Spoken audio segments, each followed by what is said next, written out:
Looking for the best decks in MTG Explorer on MTG Arena? Well, look no further than this metagame breakdown where we're going to be looking at the best decks in Explorer after the release of Bloomburrow. So we as always get the data on the channel from Untapped.gg, what you see on the screen, companion tool that runs alongside Arena's client, aggregates user win rates, gives us a whole bunch of cool stats. If you want to use Untapped, link is in the video description down below. But I will paste all these deck lists into importable links, timestamp it, so it's very easy for you to get going. So we're going to look at the popularity of decks so far, and then we're going to look at the deck lists themselves. I tried as much as possible to find some spicy ones. Explorer, Pioneer, they are still a three-headed beast, maybe four-headed if you want to count mono green. Vampires, mono green, Amalia, Phoenix are the pillars of the format. They are very, very strong, so it's hard at times for new things to kind of break through, but I found some cool decks, and we'll kind of look at it through there. So popularity of the day, Rakdos Vampires, 18%, Golgari. There's like some mid-range kind of shells that just honestly are not performing as well as just traditional kind of Rakdos shells. They're all in like the low 50s. There's like some Insidious Roots decks, stuff like that, just aren't doing as well as like the Rakdos boys. We have Azorius, the either control or like the meme kind of donate you 9 lives combo. We have Izzet Phoenix and then mono black. Kind of interesting. Just looking at this, it doesn't include Amalia in the popularity of the decks. But Amalia is a very prominent deck. Even if you look like best of one in this, like Amalia is very popular as well here. So always something to keep on the radar as you're looking through the decks themselves. So if we're looking for best of 3, we have 8,400 games played. We're going to jump right into it. Mono green, Devotion, 82%. They banned Karn, but they can't keep the forest down. So this version here, leveraging Leyline of the Guild Pack. This gives you 4 Devotion, potentially for free if it's in your opening hand. It's very powerful in conjunction with Nykthos, just allowing you to kind of chain ahead. This also fixes Nykthos, so it taps for green on its own. So you can get some pretty impactful draws. Notably, this one's not playing Sunken Citadel, so you don't get the kind of reduced activation, but still Leyline on 1 into like Elf on 2 can activate your Nykthos on turn. Sorry. Leyline on 1, you can play an Elf on 1, and then activate Nykthos on 2 for a whole bunch of mana, bunch of multiple pips. You have now 2 draw engines, an Outcaster Trailblazer, as well as Kiora to let you pop off, generates a whole bunch of mana. And then with this deck here, you have a mana sink main board, so you kind of storm off, put a bunch of things on the battlefield, flip Uvenweld Oddity, give all your things trample and haste. Sideboard, pick your poison, good against like enchantments, artifacts, and very powerful against Vein Ripper, just picking it off. Tail Swipe as a fight spell, mainly for Amalia decks. Stonebrain for combo hate, Unlicensed Source for graveyard hate. Heavy discard decks, you have Obstinance Baloth. Sky Sovereign could be brought in against smaller creature decks. It's just repeatable removal. And then Emrakul kind of in the mid-range mirrors. You can just take over your opponent's turn. Then we go to Mono Red Aggro, 80%. So fun fact, Monstrous Rage is like $5 to $7 in paper now. So if you have spare copies from drafting Wilds of Eldraine, just kind of sell them. Free stocks, free money. I bought my foils for like 25 cents, so I'm happy they're like $10 now in some cases. So we have Lava Runners. This is just the Wizard's Burn package. Nothing really too innovative here in this particular build. Light Up Stage, Case of the Crimson Pulse as card advantage. So this is a pretty stock list from before Wilds. Rending Volley, Mage Bane is good against Control or Phoenix. Vortex against the more mid-rangey decks or like Control decks, also good against Quintarius decks. In grindier matchups, you have another Case. Ferocidon for Amalia, anything with heavy life gain. There is another deck, so this one is from Matthias Fernandez. This is a Gruul version that's been updated. They are 9-1. So here they have Den of the Bugbears in here. So 2 of is in terms of the lands, but the cards are playing new in this particular version is an Innkeeper's Talent in the main board and 1 in the sideboard, as well as Emberheart Challengers, 2/2 Prowess. That gets bigger, gets card advantage when you target it. So a nice addition there. Those are pretty cheap right now. So the Innkeeper's Talents went up to like $20 in paper. I have this deck in paper, so I was looking to pick up the stuff. I picked up the Emberheart Challengers for like $1.50 each. So they're still pretty easy to get those, but interesting kind of configuration of the deck itself if you're looking to kind of update your Gruul versions of the deck. From there, we go to Amalia, so 78%. This version is pretty stock. You notice the Lively Dirge is another way to kind of combo kill.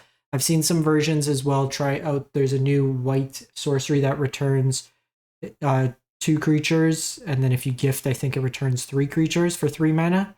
That's another one that's being tried out, but basically the combo of the deck, Amalia, Wild Growth Walker, anything that could trigger a life gain creates a loop until Amalia gets to 20 plus power, sweeps the board. You can kind of set up your draws to put Aetherflux Reservoir on top, and then win through that, or just Amalia attacks. You can also win through Dina, just draining out your opponent for every kind of cycle of life loss and gain. Sideboard, removal, Fatal Push, Haywire Might for Artifact Enchantment, Hate Pieces, Thoughtseize for Disruption, Knight of Dusk Shadow for the Mirror to shut off life gain. Haven Interrupter can be brought in against like counterspells, stuff like that. Lily for the grind matchups, Ruthless Lawbringer is removal, Skyclave for some more removal. So you just have like removal options for Veracodons, 8 pieces, like temporary lockdown, stuff of that nature.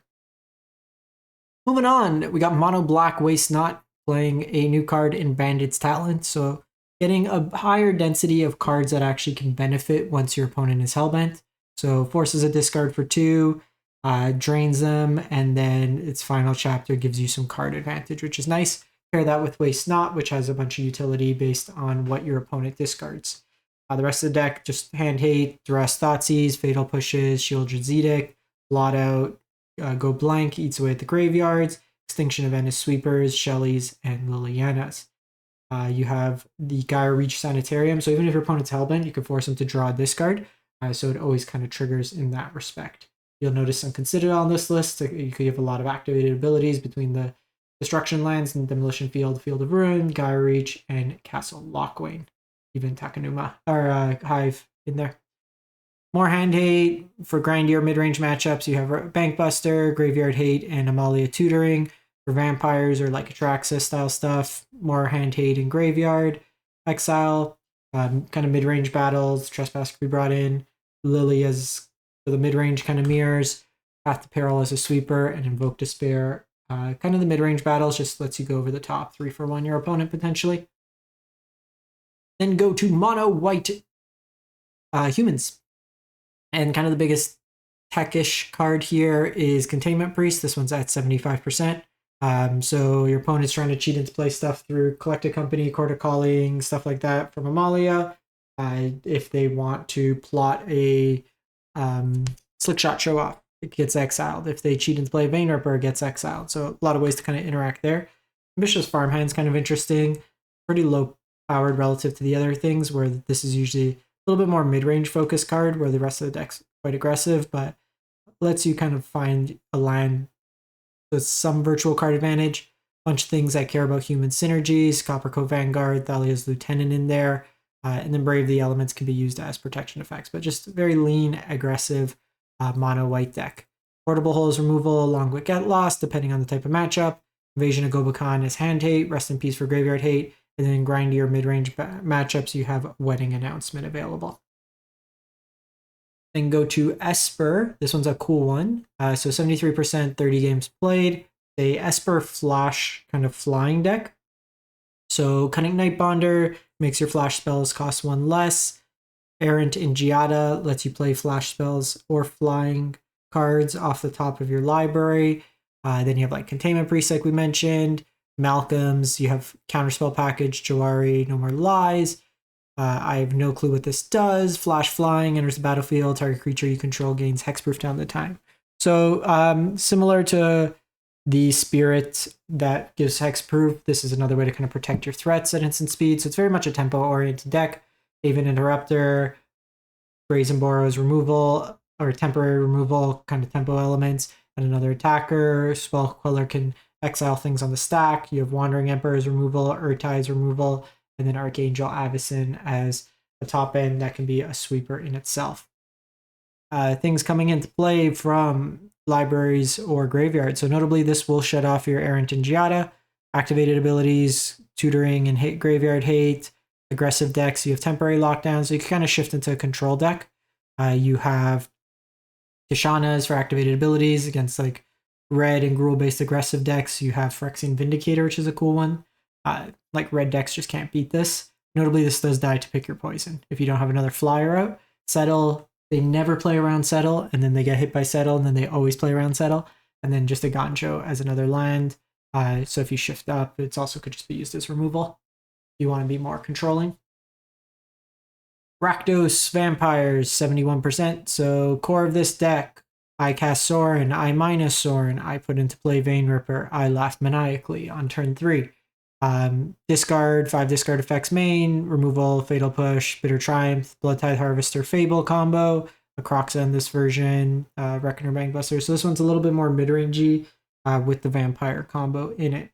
Sideboard, just hand hate, things coming into play from graveyards or libraries, Dampening Sphere for mono green or any sort of like Storm style deck.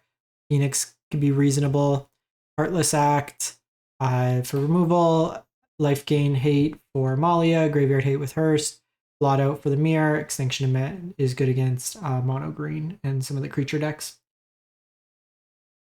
Izzet Phoenix, 38%. So this one here, basically the deck loot into your graveyard Phoenixes through things like Consider, you have Sleight of Hand puts at the bottom, but you have Picklock Prankster, you have Ledger Shredder that can all put things into the graveyard, cast a bunch of spells, get your Phoenix back. Proph's Eidetic Memory gives you another angle of attack where as long as you're drawing cards, which your deck does a lot of, you get to make things bigger. Notably from a timing thing, the Phoenix comes into play after this would have triggered, so you don't get it that turn. Lightning Axe is another way to pitch your Phoenix, and then Treasure Cruise draws you a bunch of cards for like 1 mana. Removal that also then hits artifacts, so like a lot of the hate pieces other than like Rest in Peace style effects are artifacts. Some counters as appropriate. When they bring in a lot of graveyard hate, you can shift the Crackling Drake, Young Pyromancer style effects, Sweepers for aggressive decks, Amalia hate, Mirror hate, and then Dispute for counter spell decks or for like control-ish decks. We then go to Dimir Scissor Viper Scissors. Let's go Viper Scissors. So we've seen the Izzet version of this deck. So in Soul Artifact with a bunch of artifacts, this version here is Dimir, and it's looking to put out a bunch of cheap things that can then be sacked to Rottenmouth Viper. That gets it kind of a reduced casting cost. So it's things like Blood Fountain is 2 permanents for 1 mana. Same with the Case. Same with Spyglass Siren. Staff can animate your artifacts. Cryptic Coat makes multiple bodies. Zoetic Glyph. So interesting version of the deck. You also have like Ornithopter that's just basically free, and then you get the cost reduction on the Rottenmouth.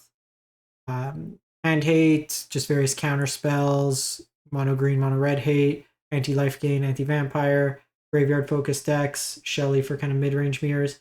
Antiquity Wars is interesting in the grindier matchups, provides you a bunch of card advantage, and then mass animates all your artifacts that attack in. We then go to Gruul Legends, Gruul, where is it? Bard class. So one card that got indirectly printed into Explorer is Domri, Anarch of Bolas. So this is a card from Return to Ravnica that was part of the alternate arts.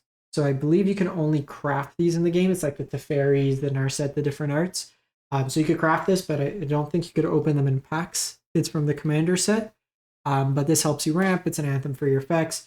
So Bard class cares about legendaries, basically reduces the activated cost of, or the casting cost of legendaries, removing the red and green. So all these like legends that cost red green are basically free. When you level up to the last mode, you basically get to draw a bunch of cards. Mox Amber in here, you have Torch the Towers removal, and then just a bunch of legendaries that kind of chain off. You play through a whole bunch of your deck. Alana and Alana can boost stuff. A lot of these things have like haste naturally to them. So interesting shell here. This version's also splashing some black for Blackleaf Cliffs, Blooming Marsh, and the Mana Confluence for Omnixus in the side. So for the control heavy sweeper matchups, Torpor Orb for ETB effects, Stone Brain for combos, activated abilities. We've already mentioned Pick Your Poison and Grafdigger's Cage. And lastly, this deck's not doing great, but I want to just explain a combo that you might run into I know Todd Anderson was playing a Golgari version of this deck, but it's a food combo with Ygra, Eater of All. So Ygra turns all your other creatures into food tokens in addition to their other types. Whenever food is put into your graveyard from the battlefield, you put 2 counters on Ygra.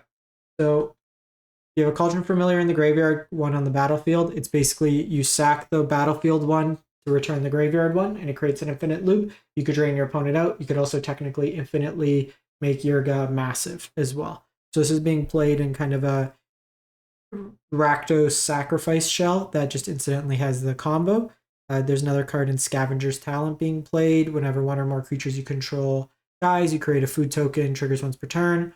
Whenever you sacrifice a permanent, you mill 2 cards, so it helps you dig into the combo. And then at the beginning of your end step, you may sacrifice 3 other non-land permanents. If you do, return a creature from your graveyard to the battlefield. So it's kind of helps you set up the combo, find the combo, and then reanimate the Ygra as well. It's kind of cool in that respect. A lot of cards we just have mentioned in the past.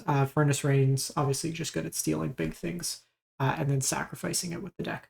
So that is it for the week. Let me know what you think, what you've been playing, what you've been enjoying, and how you've been finding the format since Bloomburrow released. We'll catch you next time. Thanks for watching.